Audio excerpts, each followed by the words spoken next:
Ito yung secret ko guys sa arrangement. Nakakatipid ako ng space at the same time, nagko-complement yung mga colors ng different varieties of plants. Insertion style.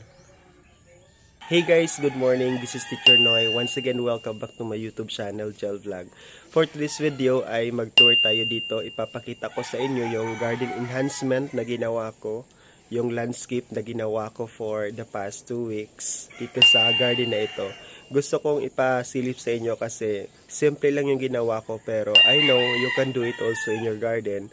At sisilipin na din natin yung mga halaman kasi umulan kagabi. Mas maganda yung pagbablog kasi guys kapag umulan kasi makikita mo yung mga moisture doon sa leaves ng mga halaman. So if you are interested and new to this channel, don't forget to like and subscribe to my YouTube channel here in Gel Vlog. Ito yung pinakauna kong inayos kasi dito sa part na ito hindi siya masyadong maganda tingnan at kulang ng mga halaman. Ang ginawa ko, mahilig kasi ako sa arrangement na yung pagsasamahin yung mga different varieties ng plants at i-apply ko talaga yung 3 types of arts, yung merong background, may middle ground at meron siyang foreground, yung mayroon sa unahan. And I also love yung curve or circle arrangement. Kaya ito sila. Nagsama ko yung group ng philodendrons, merong mga aglonema collections, and of course hindi mawawala sa akin yung mga philodendrons kasi sila yung pinakauna kong na-collect. And I also have here, mas nagkaroon ako ng adoration in collecting also the Ficus elastica varieties. And here, in this area, since this area is looking not good, I took some Calathea collections doon sa northeast area. Then I brought them here sa south na area. So ito na yung mga Calathea collections namin. Maganda kasi yung Ficus elastica na ito guys. This is really good sa mga arrangement kasi may white and green. Ayan yung pinaka gusto ko na Calathea. This is, may pangalan niya, nalimutan ko lang.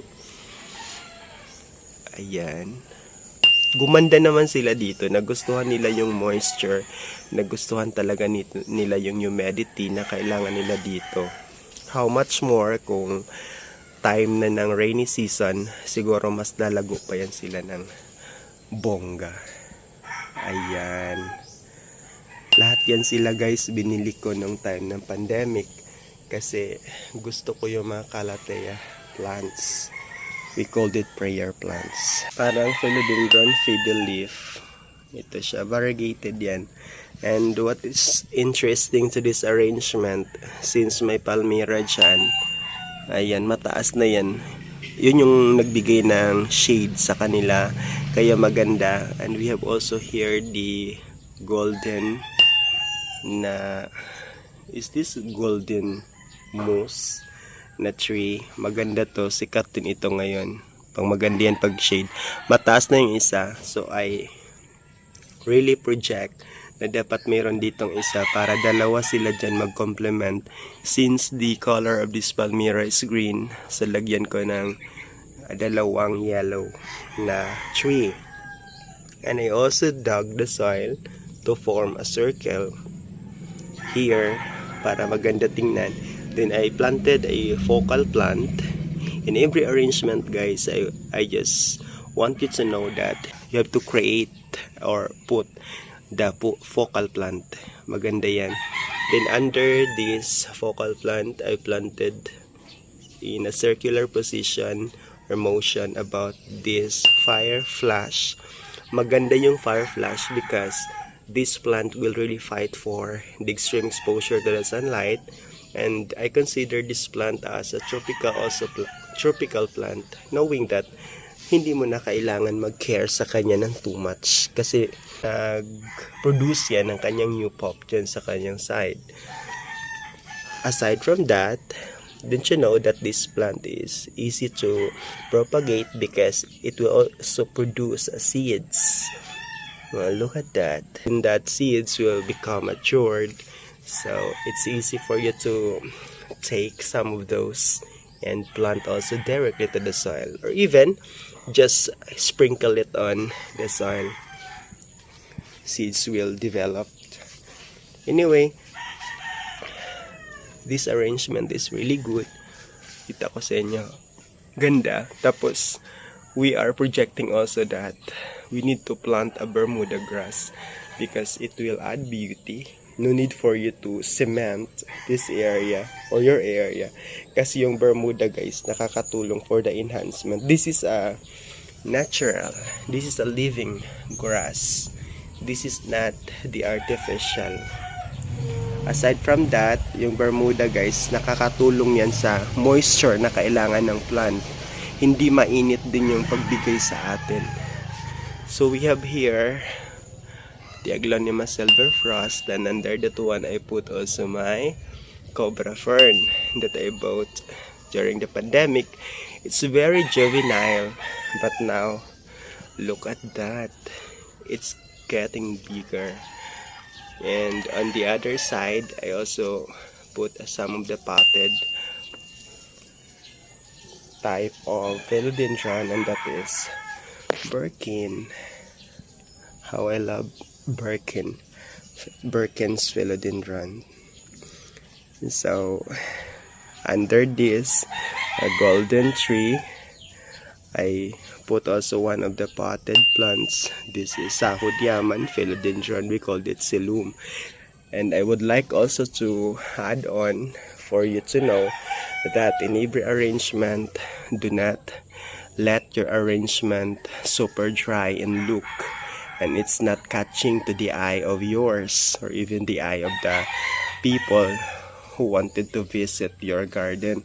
Dapat, guys, meron kayong mga mahal na ilalagay in every arrangement. We call that costly plant. Ilalagay nyo and just mix it with some of the common and also semi-rare plants para mas maganda. Here, this is the latest arrangement. We balance the curve line there. Nag-curve kami dito, isa. Tapos dyan, circle. So, perfect yung arrangement. Maganda. And then, I asked my brother, what should be the plants that would really fit in this arrangement? Then, he told me, it's very simple. You have lots of cutting of the philodendron lemon lime. Why not to use the yellow color and mix it with the variegated green and yellow, the philodendron Brazil. So that's a very nice idea. I had really fun during the planting of this philodendron. And then he told me that you put one focal plant, the red palmera, kasi meron ka. Yung palmera kasi na yan, gift lang yan sa amin. Tagal kasing mabuhay kapag ganun. Mahirap kasi itanim yan compared sa green palmera. So this arrangement, guys, may mga nag-shade dyan na part. And this is my yucca plant. Maganda yung yucca na green. Paglalaki yan, ika-cut ko yan para mag-form ng tree-like. Yayamanin yung mga halaman na yan. And sa background niya, merong mga tea plant dyan, may mga crotons na mga yellow-yellow. Gusto ko kasi yung magsama yung yellow, yung red, yung green na kulay. Ayan. Gaganda din yan. And here, yan, simple lang yung mga plants dyan. Pero, pricey yung iba. Nahalo-halo ka lang din. We have here the scorpion. Guys, ang scorpion na ito, sobrang dami na noon. Kaso lang nagkaka-fungus sila. Because I didn't spray pesticide, insecticide, or even fungicide. I just let my plants grow naturally in my hands. One thing that really adds nice view in this area because of this tambis tree. Yan yung mga plants ko dyan under, and nagka-climb na din yung green na red na philodendron namin. Ayan. Ganda nila dito. Tapos, tinago ko na yung super love ni Jessa na Calathea. Gustong gusto niya to. Kaso nagagalit siya kapag nasusunog yung dahon. Pero ito lumalaban na ito dito. Ito yung secret ko guys sa arrangement. Nakakatipid ako ng space at the same time, nagko-complement yung mga colors ng different varieties of plants. Kapag meron kayong mga maliliit na mga potted na mga propagation or even yung mga lumalaki na, para matipid guys, yung mga malalaking pots na merong mga bigger space sa kanyang gilid, dyan nyo ilagay. Lagay nyo guys, maganda tingnan, no? Ganda. That's, I called it insertion style. Ayan. Kita nyo, nagkaka-space dito. Dahil dyan talaga nag-walk-in yung mga bata. Pag-harvest talaga ng tambis. Meron pa nga hindi nila nakuha guys. So, bunga. Daming nahuhulog nung time na yun. While nag-propagate ako, sinisilip nila ako. So, hindi sila lumalabas. Propagate na Subhasta-tum. Yan. Ganda guys, oh. Tapos dyan ko na pinapasok yung aking motor and medyo konting ano na lang renovation doon sa pinakadulo. Kasi hindi pa natanggal dyan yung mga cement, sand and gravel. Kasi may plano kami doon sa likod. Hopefully, i-grant ni God. Bigyan tayo ng mga blessings.